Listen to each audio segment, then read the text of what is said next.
getting shot at, you turn them on and flip and go. How many years have you been in the Special Forces in total? I did 13 years all in all. They're both courses, the Royal Marines Mountain Leaders, UKSF selection. The Royal Marines, completely tougher. It was harder, was it? Absolutely, yeah. What's it like for you to be interrogated? To be honest, that first interrogation for me was the worst place I've ever been. Well, you'd have to have your hands up. So your hands will be here, and they can't drop. That's pushing you mentally to your limits. Yeah, I was absolutely at my worst. You need to sort yourself out here because you're going offline. We did about 180 kilometres during that. And you're looking at other guys and I was better than him. Because you know it's going to be physical, but the mental side of it. It's not human, is it? Yeah. Do you remember your first kill? I wasn't scared, but you think, F me. It's chaos. One of the reasons I left. One particular time, nightmare. Yeah, okay. Yeah.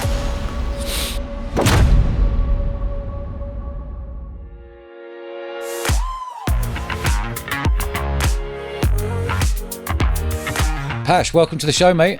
Thank you very much for inviting me. Yeah, this is. I'm looking forward to this one. Brilliant. We've been chatting for a while, and you finally made it with a 5.5, 6 hour drive down here. Yeah, it was all right actually. There wasn't much traffic, but yeah, it's a long journey. Fair play. I had one wee stop, and I'm on medication for wees as well. I have to have a wee, and then 5 minutes later, I have to go back to finish it. Do you not have a little bag? No, not that bad. Let's roll all the way back. How did you end up getting into the Special Forces? So, firstly, my upbringing wasn't particularly good, and it was pretty awful, to be honest. Joined the cadets, and then joined the Royal Marines eventually. And throughout being in the Royal Marines, the first few years in the 90s, we really didn't do much. Trisha was on every morning. Everyone wanted to watch Trisha. Not many exercises, and it was quite boring. We did a few island tours, which yet again were boring. It's just walking around and making sure it's policing. There was no kind of not war stuff, but contacts and the things you practice, etc., etc. So it got boring, and a few guys was basically got hold of spoke to me within the unit and said, you need to have a look at Special Forces. And the reason they kind of said that is because I was mega keen and I was hyperactive, and my fitness was kind of above the people who I was working around, and I enjoyed it. And yeah, that's how I kind of got steered into that. And then went for selection in the mid 1997. I tried it. Okay, so how long were you in the Royal Marines before you decided, well, I want to go to the next level and look at the Special Forces? Well, I went in the Royal Marines for about 5 years, and then I went come down to Poole, and you did a 2-week kind of aptitude to go on to the next phase selection, which was horrendous, to be honest. 1 week in canoes up and down that blooming Bournemouth pier. You're looking across, and them lights don't move. You've got to do 20 miles, and you're looking at that, and it's them rails at the bottom of the boat. Doing that for a week, and then we went to Portsmouth and did a week's diving. And during that, there's obviously some horrendous tasks, physical, blah, blah, blah. But I did pass it, and then I got the papers to join in January 97. Okay. And how old were you then? I was 24. Wow, okay. And I thought, kind of, 24 was kind of my always lucky number. And I thought, I've got this. But unfortunately, it didn't happen. I came down to Poole. The first 2 weeks, we kind of got beasted before we actually joined the selection. I don't know why they put that in place, but they did eventually take that out because people like myself, I'm not blaming that, but during the first part of the selection, the first 4 weeks, I was kind of like tired before I started because they'd beasted me for 2 weeks round here, and it didn't really help. And because I'm small, I mean, it's better, quote, for the fat lads, the bigger guys, because they can go along that for the first 4 weeks and not lose. Well, they will lose weight, but they won't start using the reserves. Whereas my reserves kind of kicking pretty quickly. And when you're on the hills and doing them, 8+ hours, however long it is, you start getting fatigued. And when I got to the final test week of the hills, I didn't get in on time, so I was returned to unit, RTU'd. Okay. So just when you're going in for selection, before you go and you come down here to Paul and they beasted you, give me an example how they beasted you before you got in to do the selection. So we'd kind of do orienteering tasks. I can't remember where it was, but there was a pond in it. So you'd have to take your shoes off and swim into the pond, get the however they did it back. And it was a nose. Well, yeah, it was a nose. And obviously the DS or the training team was just not on your side. But, DS? Yeah, directing staff. Okay. So they weren't really on your side. They kind of liked to beast you. And yeah, that was tough. And I can't remember. Well, it was 2 weeks, but it was around this area, and there's a lot of hills around here. Yeah. And it was like you would do on selection A to B in certain times, etc. But it was tough. So when you came down here, are you like when you jumped in there and said you did a month before you went on selection? Just I want to know the feel of what it's like to go into a camp like that. Is there like you go there? Is it intimidating? Do you feel a bit? Was there bullying going on? Was there hierarchy there? Well, when I came to Poole, that was the second time I'd come to Poole. Previously, a couple of years later, I came down with the Royal Marines because I was my old unit was 4-5 Commando, and I played football for them for the unit. And we came down here, and I didn't really play football. I went out on the booze.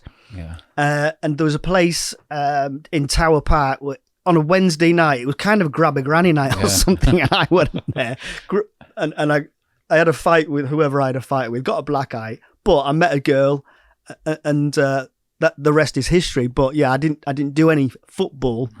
I just thought I was on holiday. Just on the piss, on the piss in Poole. Brilliant. It was brilliant. And coming down from Arbroath, it was the seaside, and it was warm and great. You were up in Scotland, were you? Yeah. Oh, painful. So you must have dropped about 5 degrees. It must have been better down different. Here, you know? Yeah, it is. You're in Spain. Yeah. Yeah.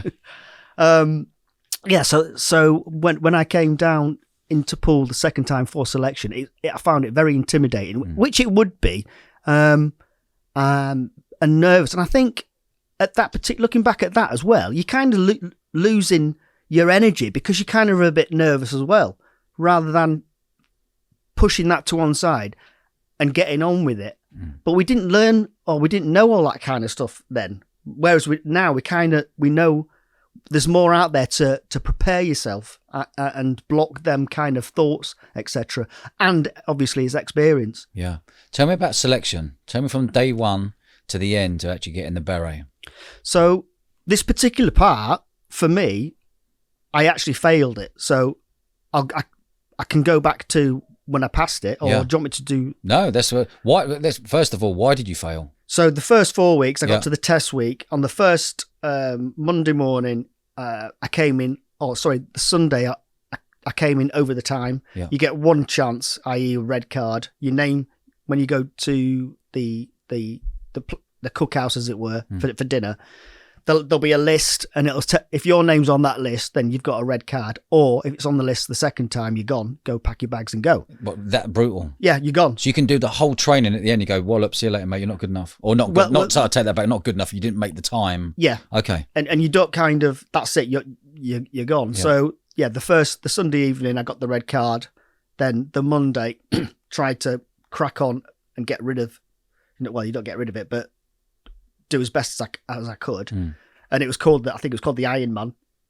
And I remember it so well that it was clagged in, foggy, and the DS was kind of hid, which, if he should have been, I don't know. And I was walking around him for ages and ages and couldn't find him. Eventually I went back to the last known place and says, look, I actually can't find him. And then I was out of time. So, right, okay.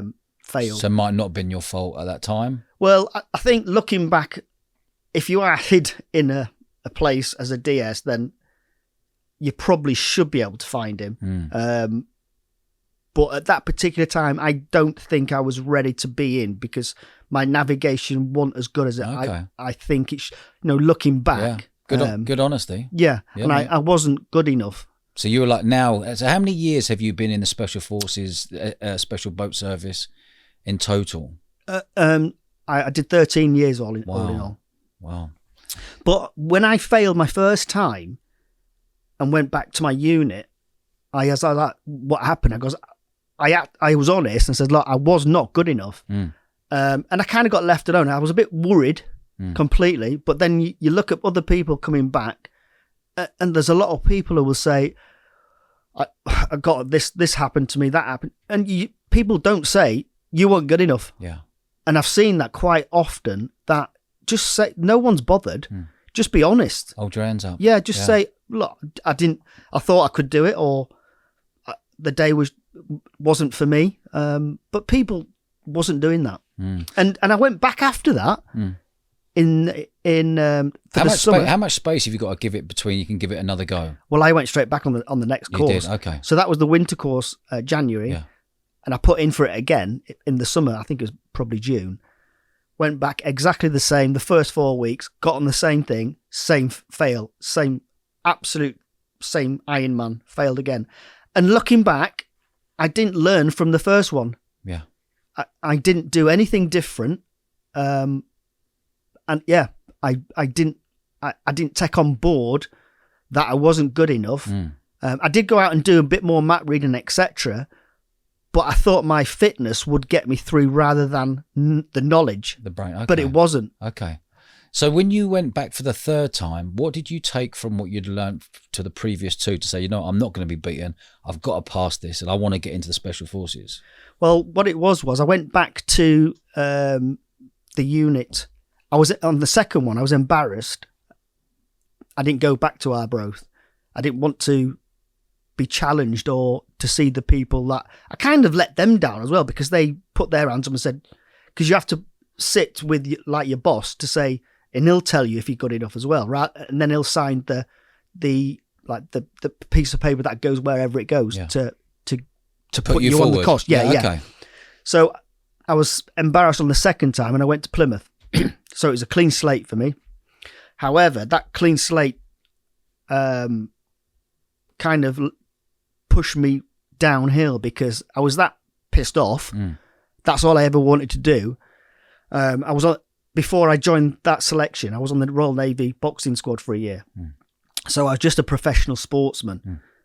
Went on selection. After selection, the failure, I came back. I was pretty good with my fists. I was in Plymouth and I was boozed up. What was going to happen?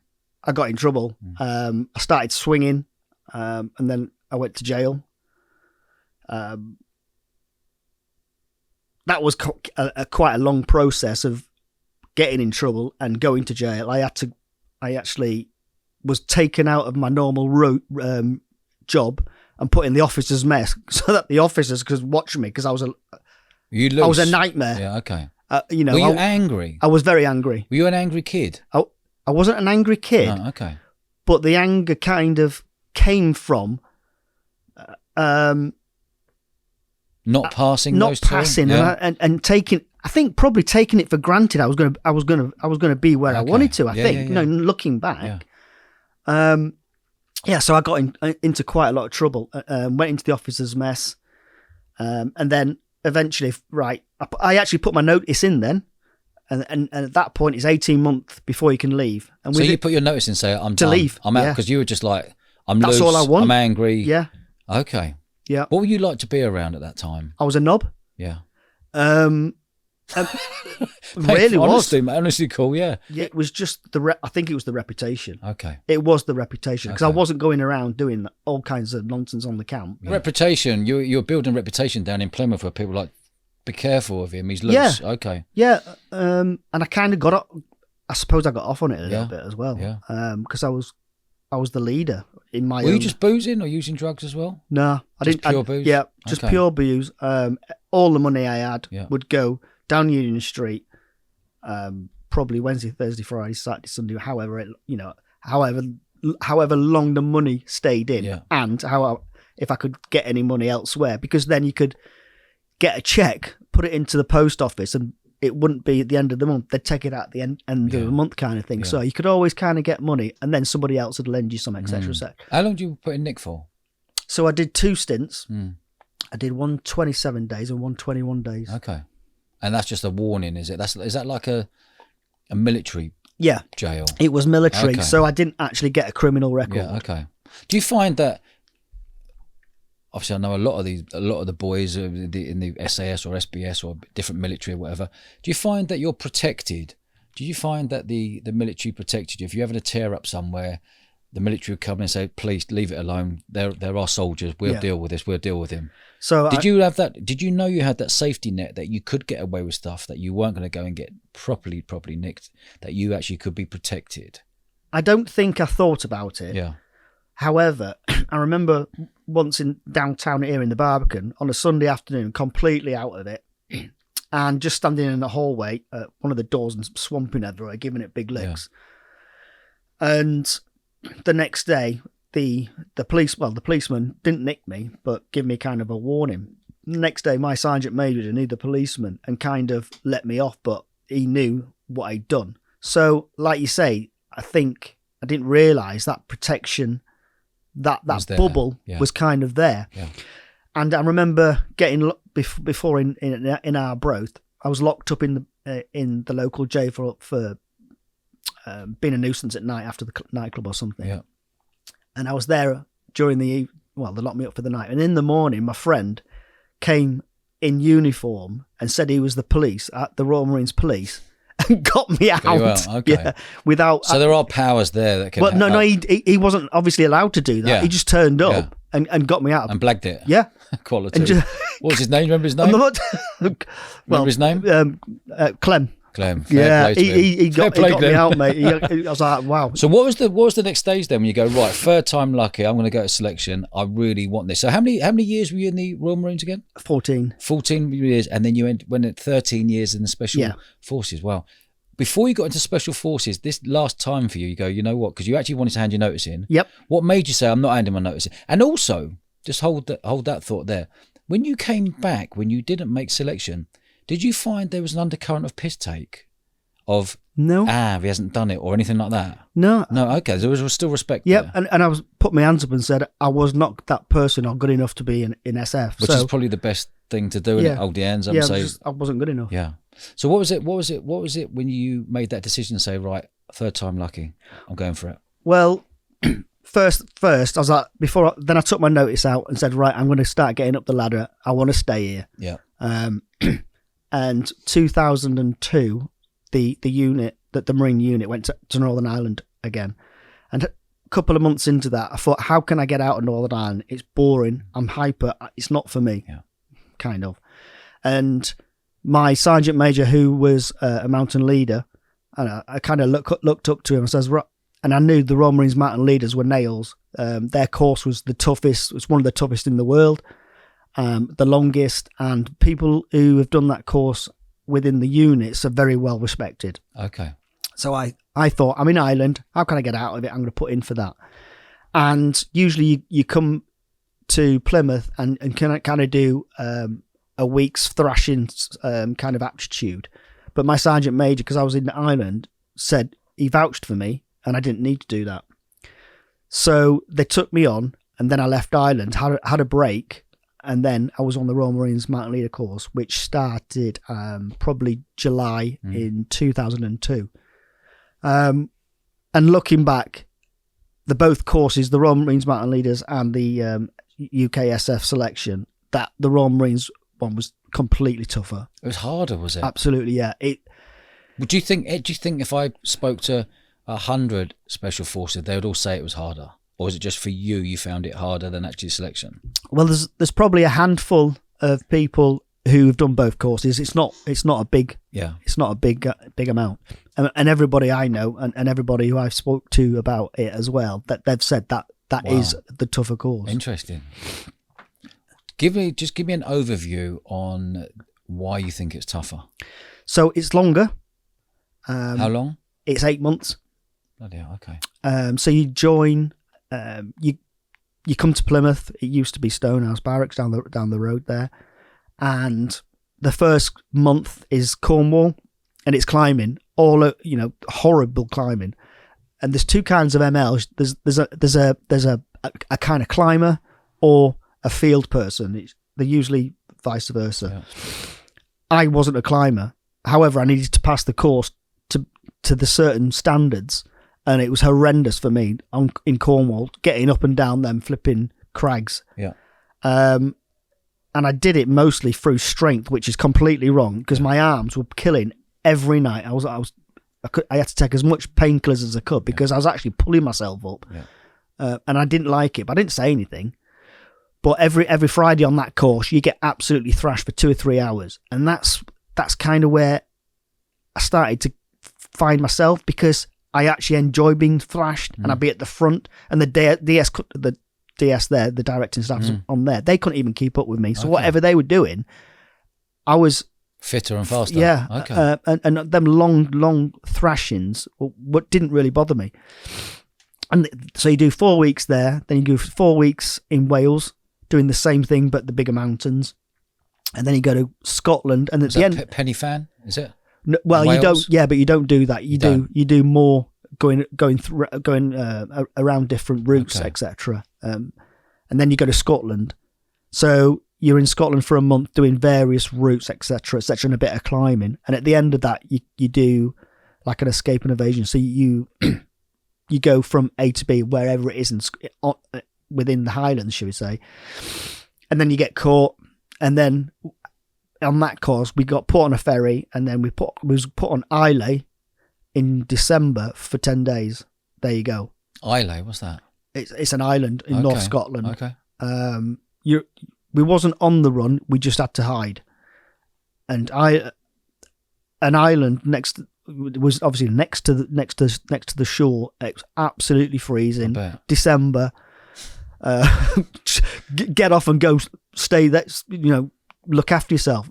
So obviously, is that literally it is? So there's the island. Mate, go and look after yourself. They'll put you in an area, and you're not allowed to kind of go out that area. And then it's like, yeah, that's it. You're until we've finished, or until we come over, or the bad people, the DS will come and get guys to rough you up, and then that's when you get caught, and then you get brought down to England and interrogated and all that kind of nonsense. What's it like for you to be interrogated? To be honest, that first interrogation for me was the worst place I've ever been. Yet again, because I'm small and I had no reserves then. I've been in Scotland for 10 days. The Hunter Force came in, knocked us about a bit. Then we got put on an airstrip and put in positions for 12 hours in the free, the barn doors was open, and it was absolutely horrible before the actual interrogation started. Then we got put in a helicopter and brought down to into England to a camp. When we got off the helicopter, on the helicopter, they even wouldn't let us sleep. We had to put both our hands up. So they put the immersion suit on, because obviously we was going overseas. We had to have our hands up, and absolutely. So give me an example how you would. You'd have to have your hands up. So your hands will be here, and they can't drop. No, and so the DS would be walking around and giving you one and you're absolutely a bag of shit. Yeah. You haven't eaten properly. I've eaten turnips and limpets, pulling limpets off the flipping. Off the rocks, which are absolutely. I mean, I think they can actually kill you if you eat them like that. But that's all it was for 10 days. You're absolutely, and I had nothing in there, and it was horrible. So that's pushing you mentally to your limits. Yeah. So when I got to the interrogation part, I was absolutely at my worst, which is good on the other side, because the training that's brilliant for the DS, or for them to see me in my worst state, as it were, and all these things what was doing to me. At one point, I was writing stuff, and it's a no-no and things like that, because I thought it was real.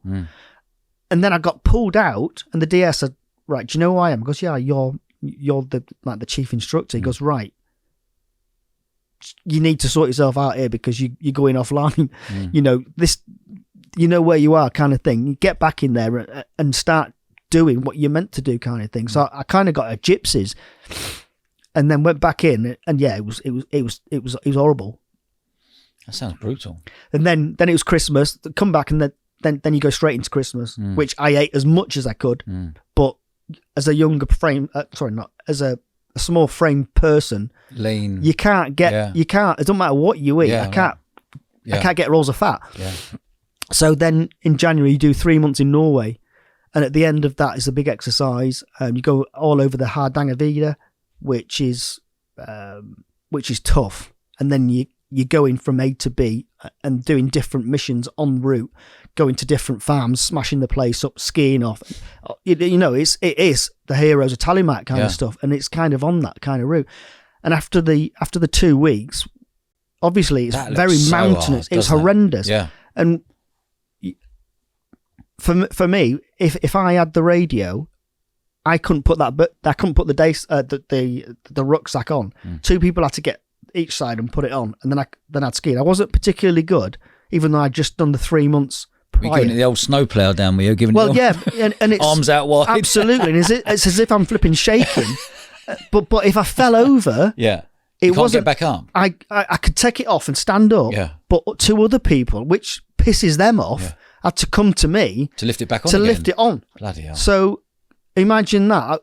That was another low state of where I was. Not only am I flipping falling over everywhere, that I'm pissing everyone else off, and because I can't keep up with them because I can't carry it. Well, and you're also learning to ski. It's not as if you were like you've been going skiing as a kid and you go no, I can ski snowplow. I can parallel turn and all that.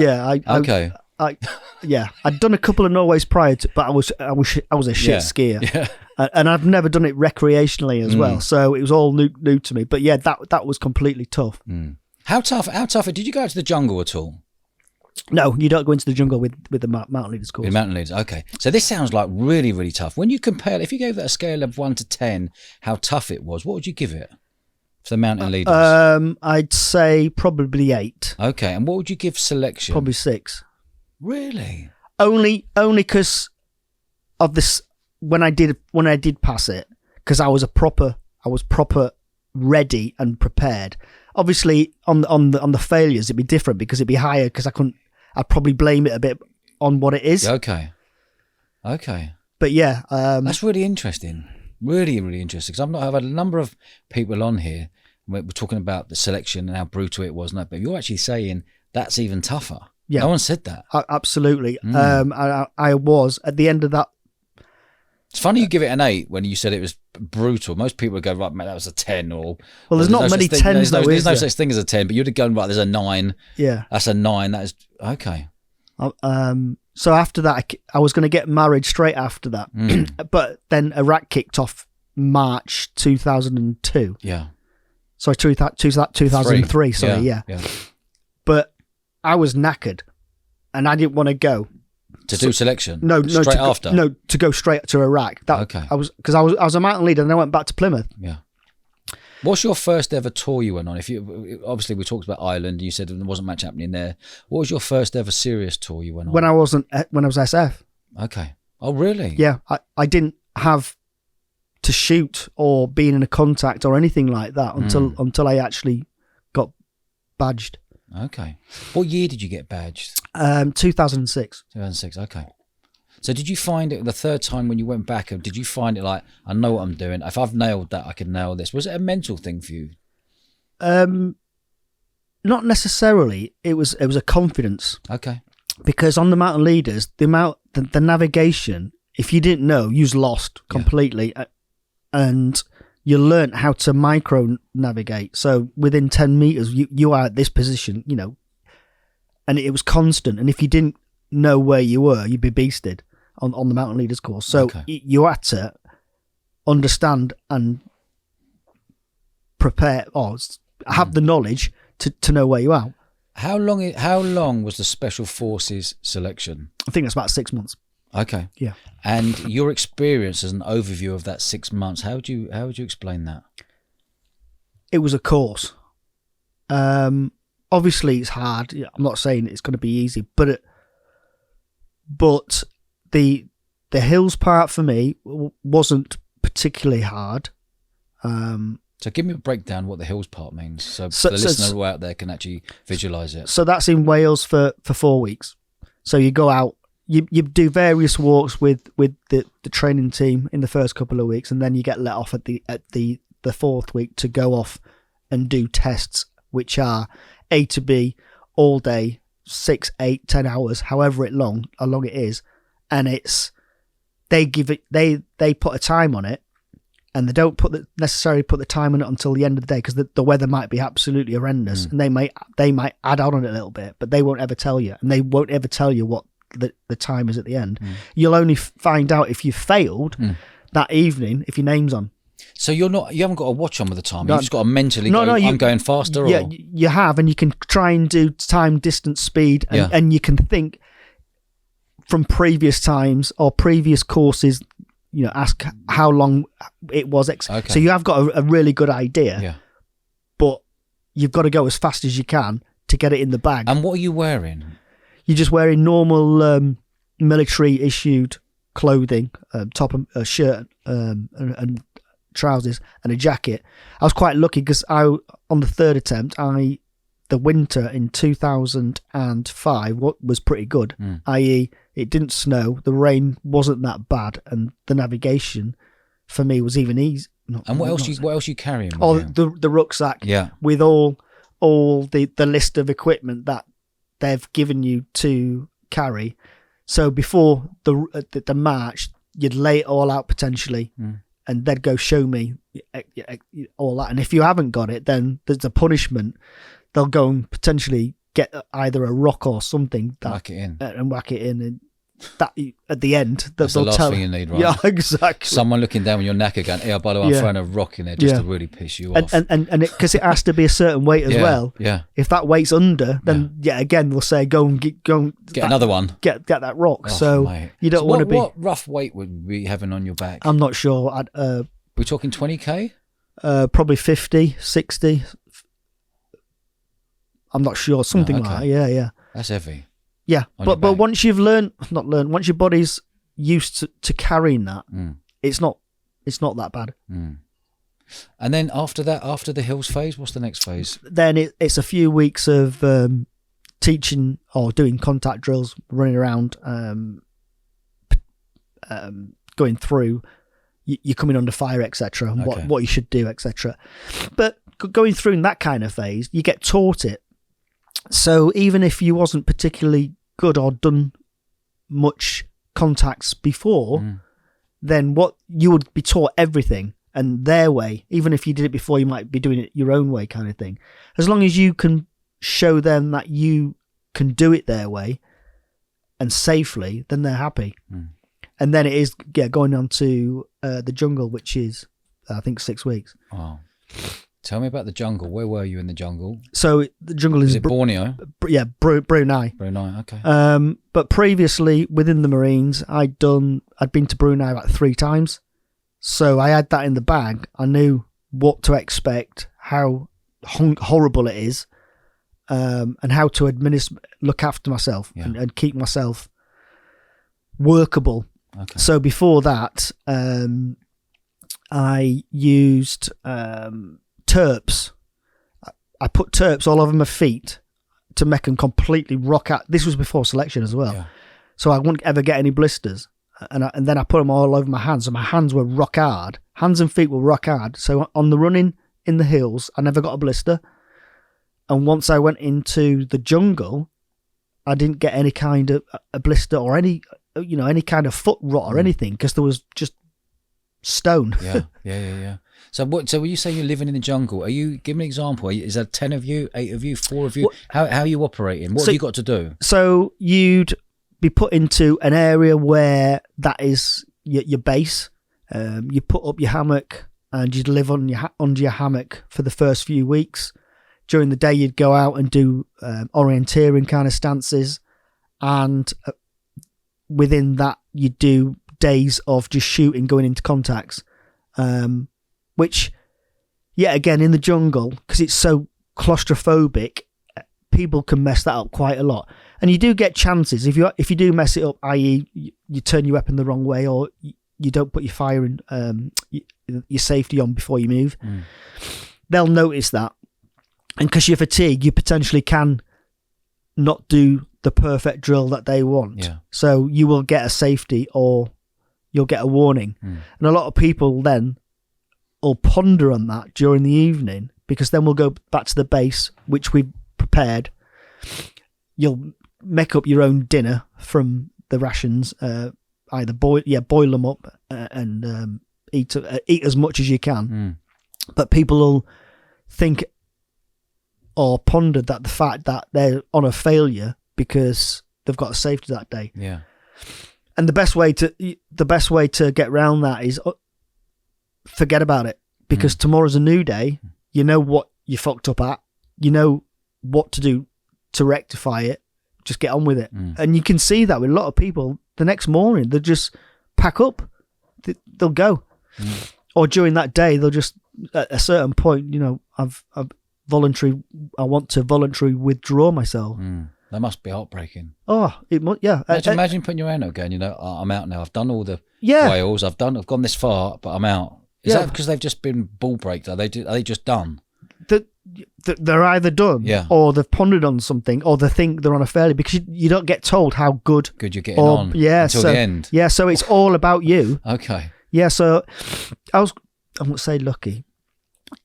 When we was in the jungle, because I'd been in the Marines quite a long time, I ended up being the troop sergeant of our troop. So I was kind of in charge of the guys. On orders, I'd give my part of the orders, and I'd make sure on the navigation we'd get to where we. So I did more of that, but I wouldn't carry as much as the guys. They wouldn't let me carry the radio, for instance, which is obviously a lot heavier. Yeah. But I had the responsibilities of the team getting to wherever they needed to. So I was kind of put in that position the whole time on, throughout the end part as well, the final X, which I was kind of left alone, which I didn't understand it, but I went with it. And when you're getting beasted and you're picking up people, a lot of time they was picking me up. I'm getting told to as well. So I wasn't getting beasted as much as the lads because they're carrying me. Yeah. So I was kind of in a better position. But I never, well, I wouldn't ever question it. Yeah. But it helped. But also my knowledge of being in the jungle, that helped, didn't it? When you talk to people, they say it's the most horrendous, complete. What, humidity, snakes bite everything at you? All that blimmin' nonsense, flipping crawling all over you every night, trying to get to sleep with the noise, the mozzie noises. Obviously, it's pitch black, but even when it's pitch black, I don't know, probably 6-7 o'clock at night, because you get a good 12 hours kip because it's pitch black. You're in your hammock before the final X. You do hear little people moving around, and it's obviously the DS with the night vision goggles on, seeing what you're up to, and making sure you're not doing something, I don't know, out of your hammock, whatever you're doing, because they're going to be put in the black book at the end of the day, right. Kind of against you. So how many people went to the jungle? Can you remember? Roughly. I think it was about 60. 60, and how many passed? I think about 20 finished it. Is that right? Yeah. So when you left the jungle, when do you get told? Do you get told when you leave the jungle, or do you have to fly back and then get told? Yeah, so we fly back to Hereford, and then you get lined up. And you still don't know? No. Oh. So, but then that's the part where you're obviously pondering. You're looking at other guys, and I was better than him. Yeah.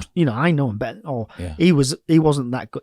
But you start going through all them little scenarios, and to be honest, I did think I'd passed, but there's a hesitant part of that. Did they see me doing something that I shouldn't have? Because sometimes you do kind of, no one saw me do that. Do you know what I mean? I'm not saying I did, but I must have, because you do that. It's human. Your mind must have been playing mind games with yourself. You're going through all of this. Yeah. There's got to be times did you feel like you're going to do lally at some point? Well, like overthinking. Not an overthinking, but when you've got humidity and you're drained and you're getting beasted and you still don't know whether you passed or not, and you've got all of that time in the jungle, being on guard the whole time with a snake or things all over you, it must be hard. And because mentally, I'm talking, not the physical side. Physical is a taken, right, because it's going to be physical, but the mental side of it. Well, if you think about it, once it's dark, you don't move, so you've got good 12 hours to, like you say, ponder and think about what you've just done, what today was like, or even if you fucked up a couple of days ago, you can go into a little route, a little blame game kind of thing, and then it's going to wear you down. The next day, you're kind of on the back foot because you're knackered, because you've wasted all that energy all night and not slept because you're shitting yourself. Yeah, overthinking. And you're thinking, I failed this, and then you're thinking, but say if that was early within the 6 weeks, if you thought that early, then you think, well, I'm not going to wait till the end and fail, and that's when you say, oh fuck it, I failed. I'm failing myself. Yeah.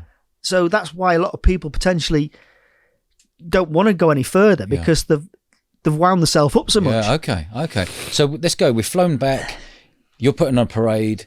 What's that feeling like when they told you, because you've gone through some tough times mentally and physically and getting banged up when you come back, and probably your mind all over the place, actually come back and say, you've made it. You're part of the Special Forces and Special Boat Service. So, well, on that part, I went into the room where the training officer was, and he goes, how do you think you did? I goes, I think I did really well. And he goes, in my base camp in an evening, there was a guy in my section who, when I was the troops sergeant, he would always question me, and I got pissed off a couple of times, and at night it was like, just fuck off and leave me alone kind of thing. And he goes, I know you had a little problem with so-and-so. And he goes, have you got a problem with him? And I goes, no, I haven't. And he goes, that's a good answer then. You've passed. I was like, oh, fucking hell. Just as quick as that? Yeah. I was like, really? Because he obviously, one of them must have seen that happen. Yeah. I'm like, fuck. Do you know what I mean? It's like, God. And I was open. Like, yeah. So when you went from like when you passed and that feeling of passing there, how much does your salary jump up from Royal Marines to become the Special Boat Service? Well, mine didn't, because as a mountain leader, you get paid a lot more within the Marines. Okay. So my wage was pretty good. I think I went up something like 50p a day. Right, okay. But it didn't matter because I was SF. Yeah. Wow.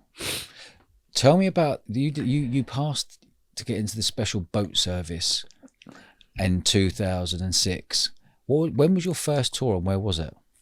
So a couple of years later, we was on a rotation, and the squadron I went to wasn't their turn for quite a couple of years. So when I first went to Afghanistan, that was when what I thought when I was joining up in 1991, that was what I imagined what it was all about. Going around, getting dropped off, going smashing places up, going into rooms and just being a badass. Yeah. And going for really high people, and getting permission from the UK, getting permission from Afghanistan to do that kind of stuff, and it's all on your shoulders. It was an amazing time going around and doing that. I would say it felt like a privilege as well, because you're getting given that power to go off and find a particular it's all on the list. Yeah. Who's the bad people in that area, and you're knocking them off. Do you remember your first kill? No, I don't, to be honest. However, throughout my time on them kind of missions, I wrote, I give myself a diary, and I've never opened it since. Okay. I've kept it all, and I kept letters that if I didn't come home, I used to write letters to my wife and my children, so that if I never came home. Was your attitude that Special Forces come before your family? Well, when I got badged in 2006, I always wanted to be a family man, and my upbringing wasn't good, so I wanted to always do it proper. My aim was obviously to pass selection, and then I'd be in a position to have a family, because financially it'd be better, and I've got to where I want. So that's when I started to have my family. When I first went away, my first Afghan tour, the week before, me and the wife trained for the child, and the week after in Afghanistan, I got the message that the two blue lines. So my first week in Afghan, I kind of became a dad. Yeah. And she obviously went through the whole lot on her own while I was in Afghan. But yeah, once I started on the rotations of going in them the SF rotations, I stopped being talking or having any communications with them, because what I was doing, if I wasn't focused, I think about something I shouldn't be thinking about at a time where I needed to be focused on what I was doing.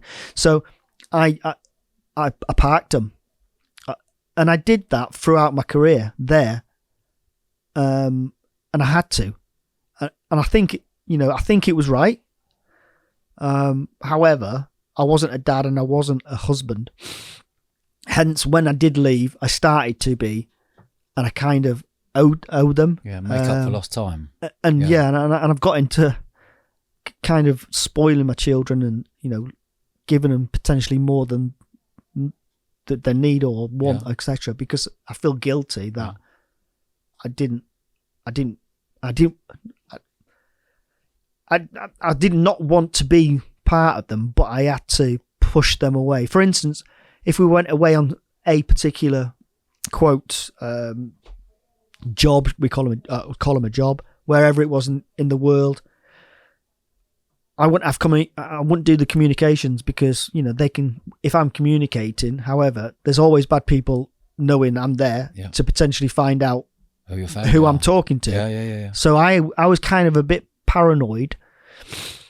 And the wife, a couple of times, I didn't talk to her for months. And I'm not saying she was happy with it, but she kind of put up with it and got on with stuff. But I believed at the time it was the right thing to do. And I mean, not everybody does that, but I believed it was the right thing for me to do. And I had to catch up once I left. Yeah. Was there ever a time when you were on a mission where you thought you could lose your life? Oh yeah. There was a few times. I wasn't scared, but you think, fuck me, I'm either this is fucking gonna be close, or straight away after it I'm like that, thinking to myself, fuck me, I'm lucky. And I said that so many times, and that actually at the end of my career, that's one of the reasons I left, because I said to myself, I'm lucky. And not obviously, but a few times when I said that, other people weren't next to me, which was horrible, obviously, but that tainted me, and kind of, I didn't ever process it, and later on it kind of overwhelmed me, and then I went downhill towards the end of my career. Okay. Where were you on a mission where you thought you could lose your life? Oh, there's quite a few times.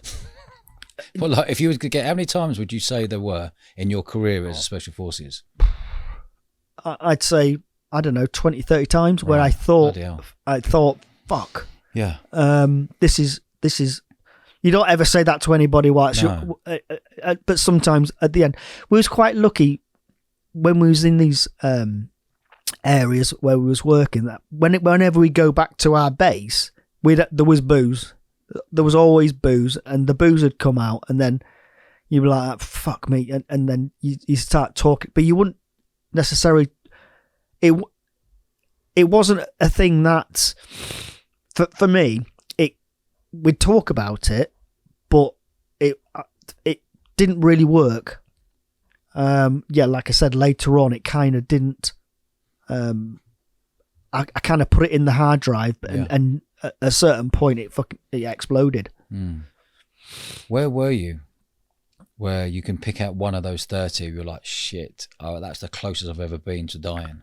There's a few times in Afghan, and there's a few times other places, but one of the worst places was, so in Afghan, or when you're on land, if you're getting into places where it's horrendous and there's stuff coming at you, you can kind of hide, or you can find a place to get behind.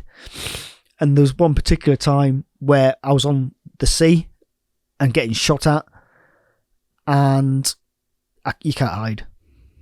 it was coming and it was coming and it was going past me. And it was just a matter of fact that I was lucky that it didn't actually hit. And that was the worst time. Yeah.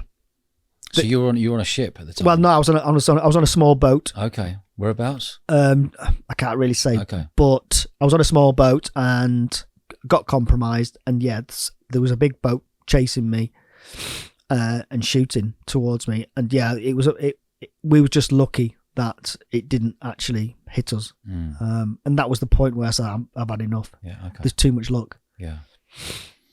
Wow.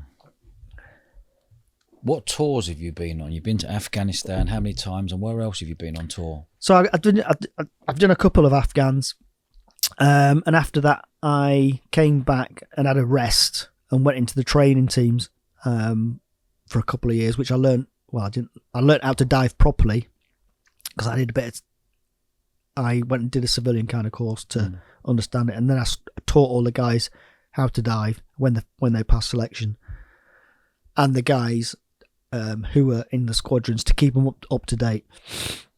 But then after that, my speciality was the water. I mean, it's really weird being SBS and my speciality is the water, because the SBS isn't just the water. There's a lot on land kind of stuff. Yeah. But I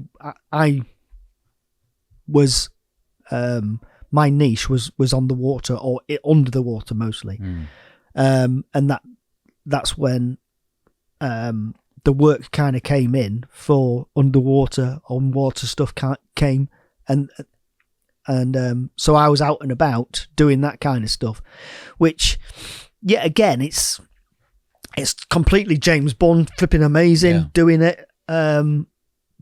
Obviously completely dangerous. Of course it's dangerous being an SF, but you've got the factors of you're under the water, so all that kind of danger of the equipment and you being able to do that kind of mission, and you haven't got backup. You're on your own. Yeah. So that world was more interesting for me towards the end, and that's what I got my speciality was that. Yeah. But yet again, coming home, you can't speak to anybody. So whatever you've done, which is amazing potentially, you come home. And then I'm in Pool Asda, you know what I mean? Yeah. I'm walking around and like bonkers, looking around like holy shit. Yeah. You know, it's like coming back from a desert. You stink in a desert, and you're walking around. And yesterday I was getting shot at. I was shooting. You know what I mean? And no one knows. No, and we never. I personally never had. I can't remember what you call it. Decompression. I never got it. I never got it. So I'm not saying it would have helped. I'm just saying it wasn't ever a part of the process for me. So when you're in the SBS, Special Boat Service, and you're down here in Poole, how does it work? Is it someone saying you've got a pager, bam, you're on a mission, hurry up, you've got 24 hours, we need to be in Argentina to get in a drug seizure, or Colombia, or whatever it be. How does that actually work? So there's different kinds of notice to move, shall we say. So there'll be a squadron on constant UK patrol, couple of hours, to get back to camp. So you have to be a couple of hours away to get back to camp. So the potentially the hierarchy will be on different times, right, and then the guys. But I lived pretty much on camp, so that didn't really help. That was all right for me. But you do get different notices, and then you get like world. Ready to go for anything in the world, so you'll be on 24 48 hours, so you're all on different levels, and then you'll be on a rotation to go to potentially Afghan.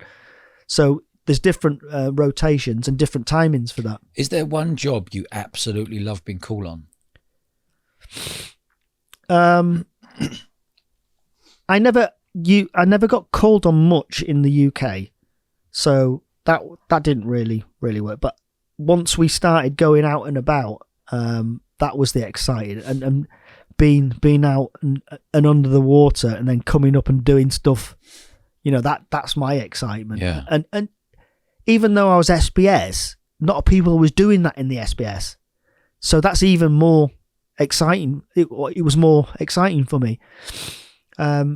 like I said, the SBS is not just the water. So a lot of people are doing stuff on the land. Yeah.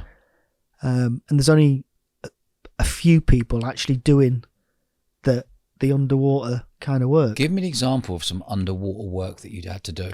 So, I'd get in, I'd have an underwater vessel, submersible of some kind, go to a potential country beach, get out and do something, get back in and leg it. To keep it simple. Yeah, Okay. that's it sounds old. It's old school, Yeah. but it still has to happen, and somebody has to do it. And to get to them levels of being able to do that, there's a lot of training to get to do that, because, like I said, at the end of the day, it's just you and however many you're taking, underwater, however you're doing it, and you've not got any. It's like in if you're in a desert, there's people above you, i.e., aircraft protecting. Yeah. When you're underwater, there's no one can see you. And you're not meant to be there. And then no one's people potentially know-ish where you are, but you haven't got a flipping Apache above coming in and saving the day if you're in the shit. Yeah. You talk about a vessel. Explain what that vessel would look like.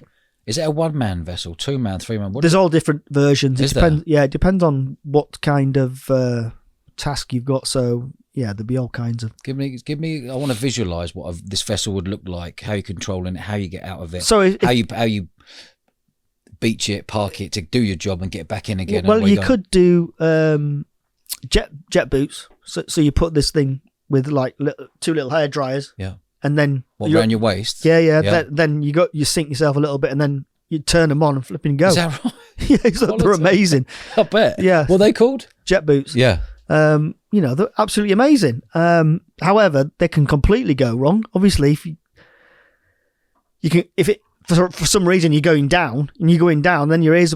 However, you're on your own again, and if you don't turn that off quick, you're in the shit. Yeah. Or if you do it the other way, and you come up, and then you've broke the water. We're and here. Shit, do you know what I mean? So. Yeah, so there's them, and then there's underwater vessels where you can lay on and then press a button and it'll flipping take you, and then you get to a position where you just sink it and then get out. And what can you carry on you? Can you carry machine guns? Can you carry? Yeah. But they're obviously designed in a way that they can just let water in and. No, it'd be the normal ones. Just the normal ones. Yeah. And they work absolutely fine. Yeah. Bloody hell. So you'd still be wearing your normal case kind of thing, with potentially stuff that you needed to get out of the scrap with, or whatever you could be taking to a target to, I don't know, to either hurt it or to potentially follow it. Have you ever been in a situation when someone's come across and you're like, I'm either shooting you or you're shooting me? Yeah, I mean, that's when it's all a matter of hoping your equipment works, i.e. your weapons, and then it's just look again. But not necessarily look, because to get to that level of training, I mean, you go through these stages of you get timed on how you can shoot quickly and use your pistol, etc. So you've got them timings which are really realistic, like seconds to put 2 rounds in the head, shall we say. Yeah. So you've gone through all that process, so you should be better than him in the first place, because you're trained at a better caliber. But also, if you look at it the other way around, that person is probably the best he is as a bad person. Yeah. So he's not the normal person who just straps something on him. He's a person who's potentially the top of the pack that you need to do what you need to do, or he's their bodyguard, potentially, who's going to do anything to protect who we're after, and who's going to be the best in his business to protect. Yeah. So you've got to, once you go into them positions, you've got to, the person you're after is a top dude. Yeah. It's not. Yeah, they're not going to put crap kind of people to protect them, and they know that we're after them, and they're trying to stop that. However they do it, no signals, no no family around them, or however, like we would do. Yeah. You would put ourselves in their position. I would, like I said, I'd turn off all my communications home. I'd go off and sit somewhere where there's potentially drones can't see me or be in that area, or put people all over. So if there is drones coming on, you get called as they're coming in. So by the time they get to you, you've either moved or you're hiding, kind of thing. So put yourself in their position, and like I said, that they're going to have the top dudes looking after them. So you're obviously be looking after your own life in every situation. What's that feeling like once you've killed someone? There's not much of a feeling, because of the tempo. It's usually quick. I mean, you don't walk around. However you're gonna go into it. Once it goes, it's fast, hard, and quick, and then you move on. And then, the hardest part for me was, once it's all finished, just to go and check the people, either if they're alive or if they're not alive. It's not looking particularly good, and you've got that vision. You've got to. It's work. Yeah, it's graft at the end of the day. Yeah, okay. But at the end of that, I mean, how can you process all that? Yeah. I don't know. I mean, if you do that quite often, at some point, something's going to trigger. I'm not saying it will do, but it can do. And I have seen it, and I have been in them positions where it has, where, I went downhill at the end. But I believe that it's all better nowadays. You come back and you potentially see someone or talk to someone, etc., like that. But I think it's not human, is it? Yeah. It's going around and doing what you're doing, and not feeling for it. I mean, you don't potentially feel for a bad person who's potentially doing bad things at home, for instance, trying to hurt people in the UK. But we're not made to think nothing of it, I don't think. Yeah, okay. So it's interesting. Like, you go to Afghan, like, how do you know who's the real bad? How do you know who's a civilian if they're all dressed the same? You're going in there, you're doing a job, and you're also thinking, I've just taken 3 other people out because I don't know if they got anything strapped to them or if they got guns or whatever. Is it literally just go in, do the job, clear out, and get out, get that safety, get back home? Obviously, if they've got women and children, then that's that. Yeah.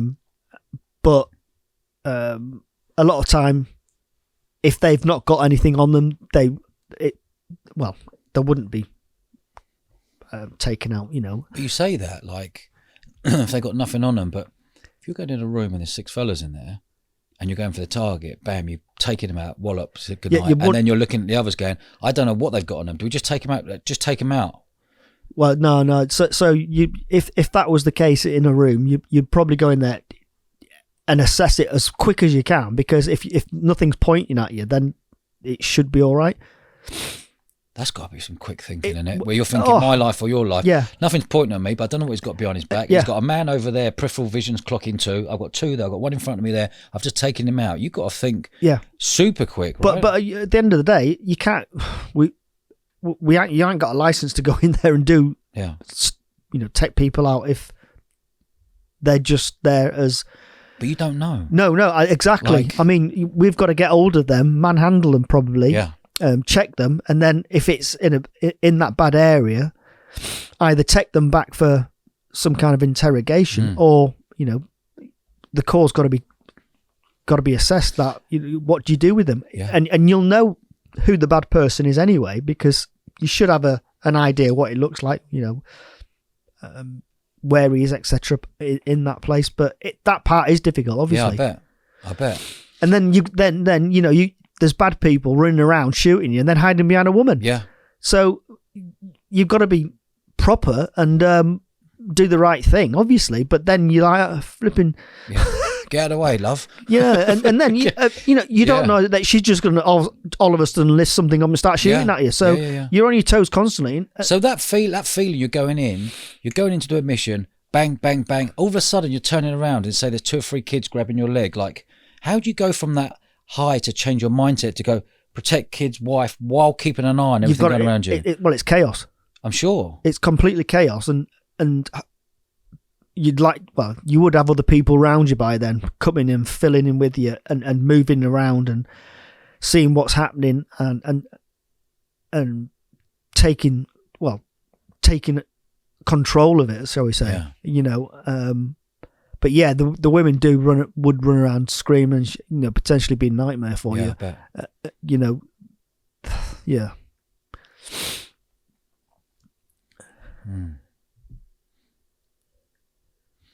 Give me an example of what you'd be carrying.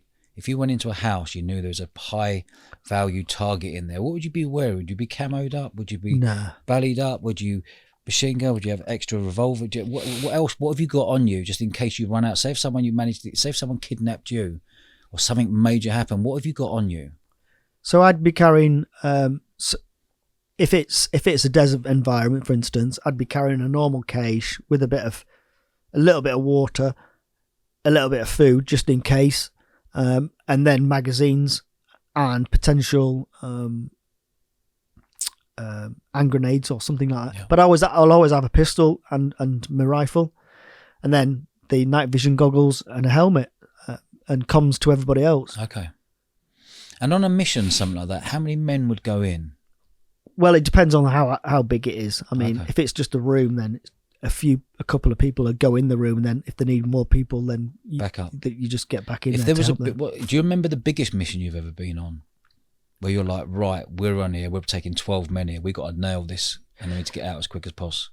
So there's a few times where it ended up big, but different teams are having different scraps. Yeah. But you don't know that at the time because you're in your scrap.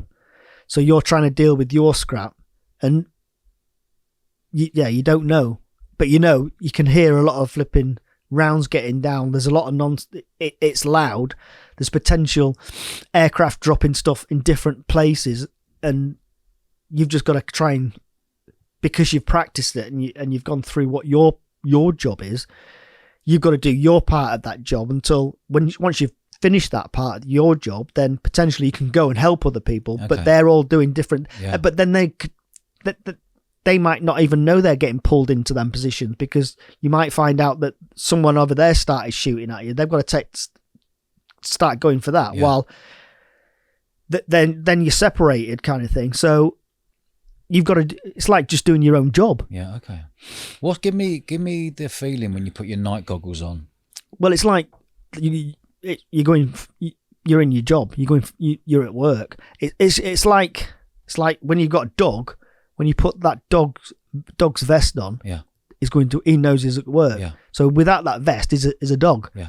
He can play ball. Well, he'd play ball anyway, but he's a dog. But once you put that vest on him, he's like, I'm at work now. Right. Okay. He needs to start doing what he's not paid for, but what he's trained for. But for you personally, you've got the goggles on. Give me an example of what you're seeing. What pops? Give it as night goggles. Obviously, it's pitch black in there. What is it? Just heat censored? No, you can see everybody. You can see everybody. Yeah, okay. Yeah. So you can see everyone with the not. Okay. Yeah, you can see everything. What are you seeing? As if it's like perfect. Is in daytime? Is it? Well, it's just dark, but you can see everybody. Okay. So I mean, looking back in the early 2000s, etc., we had the effect that the bad people didn't have night vision goggles. So wherever we went, we had the advantage. So it'd be pitch black and they can't really see you, so they're confused, and then you can see what you're doing and you can overrun and take charge. Yeah. But what you got to think about now is, since we've left Afghan, the amount of kit was potentially left. They've got them. The bad people have got the. So is that there's? I don't know. I've left so long ago, but what is the advantage? Go back to the dogs there. Tell me about what sort of dogs are they? All Alsatians, or are they different breeds? And what the dogs doing out there? So they can be either Alsatians or Malinois, and their job is to protect you, and that could be stopping someone jumping on you or trying to take you out. That dog will jump on that and rip him and stop him. Yeah. Or the dog can smell high explosives. So if he's walking towards a room, say, and he stops and doesn't move and is just looking at the floor, say, then you'll know there's something there. We need to stop that or go a different way. But the the worst, the horrible part of that is if that dog gets taken out, it's his job, but he's your mate, he's your dog. Yeah. He's part of the you. family. Yeah, Right? Yeah. I mean that's happened a few times, and it's not very nice to talk about, really, because it is one of your guys, and it's being a dog handler. It's horrible. What's it like being a dog handler? Are you training with the dogs every day when you're out there? Give me an example of what you would do as a dog handler.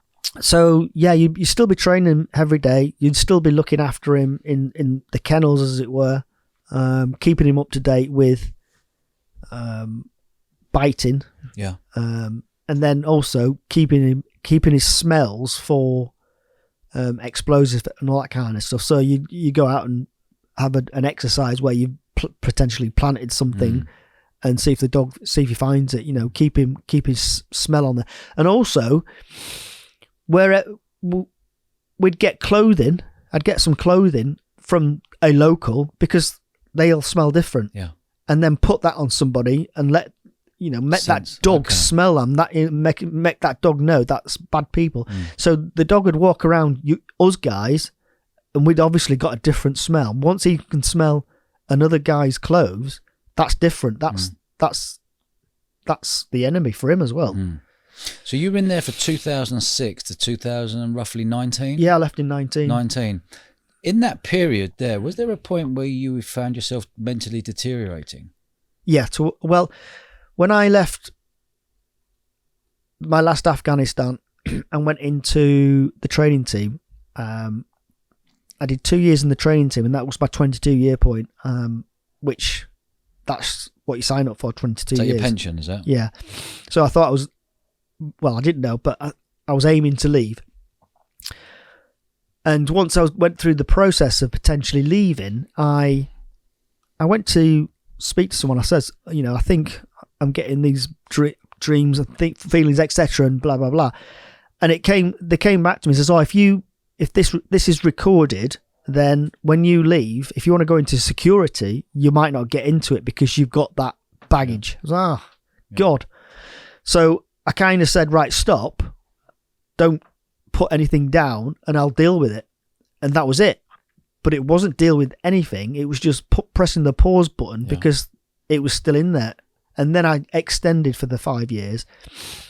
And throughout that 5 years, yet again, I was putting more stuff into it, being on different tasks, and I never processed anything. And towards the end, when I was on a boat and getting shot at, that was my last particular time. I was in them positions, and I came back, and my mum died at the same time, and it was all chaos. And I went downhill. And when I mean by downhill, everything was on top of me. I was in dreams. I was believing people were after me and all kinds of stuff. Yeah. And then that's when I had to put my hand up. Someone told me that you need to go and see somebody to be helped. And then I knew I was leaving anyway. I was like, I actually need to be clean myself up before I go in the big wide world. Yeah. How much of a shock is that, leaving the Special Forces military after all of those years? Was it in total 27 I did all in all. Years to then go into civilian life? I wanted to be, weirdly, when I left, I finished with being down here. I wanted to leave. I didn't want to live down here because I didn't want to see people at work and get excited about it and watch them. So I had to clean cut and get away. So I moved up north. And from me leaving, I wanted to be civilian, and I went into a civilian job as a project manager. And there was no buzz. It was boring. I was in an office. I had to really think about what I could talk about and what I could say, especially females. You can't talk even rude to a bloke when a female's in the room. The restrictions was really difficult. However, it was absolutely fine. But towards the end of the 2 years, when COVID started, then I was the first person to leave because I was getting paid a lot. So they said, "Look, under 2 years, you can be. I can push you out because I can." Yeah. So that was fine. However, I put it on LinkedIn. I'm looking for a new job. One of my old colleagues got in touch with me. Right, do you want to come straight into security? Which I didn't want to do, but I felt That's what exactly. Yeah. And I'm back to with guys who I can trust, and I went straight into looking after a royal family. Yeah. Which royal family? Jordanian. Okay. What did you have to do for them? Just protect them in Day to day. In the UK, just normal protection, i.e., whenever she goes around, making sure she and the family was all safe. Yeah. Fair play, Pash. Love your honesty, mate. Really like your honesty here. Like to say, like when you roll back and say, "I went for a selection, I wasn't good enough." Put your hands up. Next time, wasn't good enough.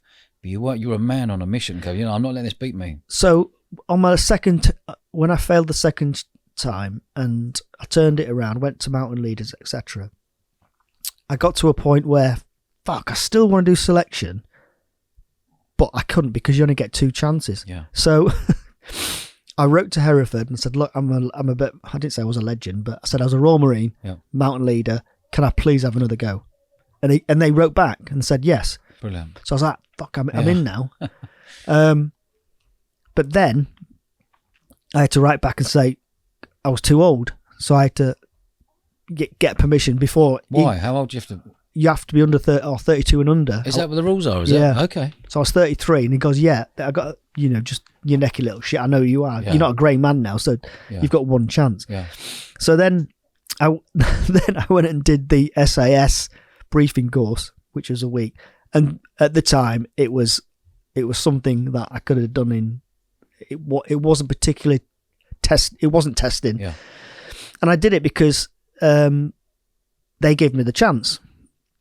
So I passed that, and then I went on a course where I was with a few SBS guys, and I goes, I've got another chance. And they're like, well, come to pool. I was like, yeah, I want to go to pool, but I've just done the SAS kind of selections. Oh, just come and do the SBS one. I was like, all right. So I went and did the SBS one down here, 2 weeks one, and then I did actually want to join or go for the SBS, but I probably sure I pissed off. What you mean? You wanted to go for the SAS? No, originally because they gave me the chance. I went 2 opportunities. Yeah. Okay. So to do whatever course, I mean, you can change while you're on selection. Yeah. But if you want to go SAS, you do an SAS briefing course prior. If you want to go SBS, you'll come to pool prior to do a tick in the box for selection. Yeah. So I did the SAS one first because they give me the chance, and I know they run the whole lot, and SBS are there anyway. Yeah. But I thought I owed it to him. Yeah. But then I thought, I'm going to go and do the SBS one now. Passed that, and then went on as an SBS candidate. Quality. Pash. This is fascinating, mate. And I think throughout my journey, mate, I think I've always said my life's a pinball, the old school pinballs, and that's where I want to be. And I'm a person who can never get there in a straight line, and I don't know, it's me. Yeah, mate. And it's like entrepreneurship, mate. Exactly the same. Gosh. Everyone thinks it's an easy line, but Jesus Christ, it's all over the gas, and it's chaos. Yeah. Absolutely. Setting up businesses, building businesses, which I do. Kicks in the balls here, bang. It's bang. chaos. Yeah. But if you love chaos, do you know what I mean? And I always find if you're happy being uncomfortable, you'll last a lot longer. Yeah, and admitting stuff. Yeah. And if you that can admit, shit at stuff, I'm shit at that. Shit at that. I know what I'm good at. Stay in my lane, and I build a team around me who are good at the stuff that I'm crap at. And it's the same, exactly the same as entrepreneurship, mate. But we ain't shooting anyone. Well, the thing is, the other thing is when I see people, because you do look at the opposite kind of person who's doing the same thing, and they're rolling all the way to the top and doing the same you are, but you're like that. Yeah. I personally believe the person who's doing that, and I think he's got more to give. He's got more knowledge. He's been kicked in the balls. He's had failure. I mean, I've got a list of failures more than my successes. Yeah. But you've kept at it, though. But my successes are my proper successes because I want to be an old granddad and say I've done that, and that's what it's all. I personally believe, and even though where I am now, I've got aims, and I'm still going, and I've still got dreams, but dreams for me are reality. I mean, for a lot of people who put the dreams there, that dream will be there for 50 years, and they've not actually done anything. And they'll be on their deathbed, 85, I wish. going, I wish I'd done that. Why didn't I do that? We've got one life. One life, 4,000 weeks. If you're 50 years old, they say 50-year-old is your middle age. It's not. Middle age is 38. People don't talk about this. Do you know what I mean? You've only got a certain amount of weeks and days and months. You've got to do everything you possibly can to really make an impact and leave a legacy for your kids or your grandchildren, or even, that's why I'm getting so many people on the podcast, because these people who have in their 40s, 50s, 60s haven't told their story. They're going to be brown bread. They're going to be in a coffin in 20, 30 years. No one's told their story. You'll be up in a photograph on the wall. Yeah, that's my dad. 10 years later, you'll be in the loft. In the loft, someone moves out, says, get rid of all that stuff. This is why it's so important we do these podcasts, to have these amazing stories like yourself. And one thing I will say is, what since I've been doing my podcasts, the military have not liked it, so they've kind of tarnished me. So before they tarnished me, I said to them, look, I'm doing these, but I've had so many younger generations coming up to me and thanking you and saying thanks that I've listened to you, because firstly, I thought you had to be 6'6" to go in the UKSF. Secondly, you're Asian, and these I haven't meant it, but a lot of Asian people have been getting in touch saying, "Oh, I wish." I haven't seen anybody. You're inspiring people, mate. And that's what I said. That's what I said, because they are following me. And I'm kind of mentoring a few people who are actually going through normal military training, but with the vision of going special forces. And I told the military this, and they didn't even come back to me. But personally, I thought, well, when I was going firstly for the Marines, I had no backing or mentor. Yeah. So there's no one to ask questions. I've got to find it all out for myself. And I've done that throughout. And if I had a mentor or someone to talk to, or I'm in the shit here, it just gives a flipping warm and fuzzy. Yeah. Or what am I going to be expecting? And if I get into that, what solutions have I got to get out of that and move around it? Because you've been in the shit and you've done it. Yeah. And I think things like this open it up to other people who have got them dreams as well, because our dreams are not going to be just our dreams. Other people are going to come in who want to do them footsteps, and they're potentially going to get kicked in the balls because nothing's easy. Yeah. And what we want to do is going to be completely horrendous and hard, or you're not going to be the best at what you are. So passing that knowledge on and being open and helpful, being a mentor. Yeah. Pash, I've absolutely loved this, mate. I really thank you for making all the effort, like 10-hour round trip to come down here. Amazing. Thanks, You've got some amazing story, and you know what? You're really inspirational. Thanks. Massively. And I hope, people watching this, if you've got visions out there, then, I'm 52 now, and I've got so much that I want to do, and that excites me. There's so much. I'm halfway there. Yeah, mate. What I've done in the past, that's done now. Yeah. I've got this period now of making. I want to be ace, and I want to be the best at whatever I'm going to do, but in different spheres as well. I don't want to just be in one sphere. I want a bit of that. I want a bit of that. I want to bounce around. And, I get it. And I want to be completely hyperactive all the time. Yeah. You're definitely that, mate. Pash, you're a star, mate. Brilliant. I've loved this. Thanks, mate. I've really enjoyed it. Brilliant. Thank you, mate. Good man. Take care. Thanks, mate. Cheers. Good stuff, guys. That was fucking brilliant. Pash, that was brilliant. Thanks, mate. I wasn't thinking I was just going. Mate, brilliant. I'll just set you off, mate. I'll just set you off. Wicked ending. I really liked that. I really enjoyed that. Yeah, mate. I loved it. Really enjoyed it. It was bouncy. It was bubbly. Yeah, it was really good. I enjoyed that. Mate. Brilliant. Well done. Do you know what? And that's why I do it, because I do want other people. Of course, you want to inspire. Yeah. Just being you will inspire, because you'll have other kids out there going, if he can do it, and he's told me he failed all those times, I'm going to fucking go for it. Thanks for watching, guys. If you'd like to see someone on the show, leave a comment below. And if you haven't already, do us a favour, show us a bit of love, press the subscribe button, and it allows us to grow the show even bigger and bigger each week. Nice one.